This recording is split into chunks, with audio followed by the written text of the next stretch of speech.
এই পয়সাগুলো দেখতে পাচ্ছ সবই 10 টাকার কয়েল।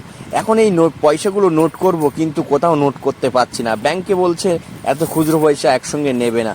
এখন আমি তো ভারী সমস্যায় পড়ে গেছি। তো বন্ধুরা, পাশে থেকেও সাপোর্ট করো। এই ভিডিওটা বানাতে কিন্তু আমার দীর্ঘ 1 বছর সময় লেগে গেছে। তাই বলছি, ভিডিওটা অবশ্যই শেষ পর্যন্ত দেখো, আমাদের পাশে থাকো। আমরা সম্পূর্ণ ভিডিওটা তোমাদের দেখাচ্ছি 1 বছর ধরে কিভাবে টাকাগুলো জমিয়ে রেখেছি। ভিডিওয় যে ঘরটা দেখছো, এটা আমাদের থাকার ঘর এবং ছোট্ট একটা মুদিখানার দোকান। এই দোকানটা চালিয়ে 10 টাকা 10 টাকা করে 1 বছর ধরে এই ঘরের মধ্যে ফেলা হয়েছিল। কিন্তু আমি ফেলিনি, ফেলেছে আমার বাড়ির লোক। তো 1 বছর ধরে ফেলার পরে আজকে ভ্যাটটা ভর্তি হয়ে গেছে। তাই লক্ষ্মীর ঘরটা তো প্লাস্টিকের, ওই জন্য ছুরি দিয়ে কেটে আমরা পয়সাগুলো ঢালার চেষ্টা করছিলাম।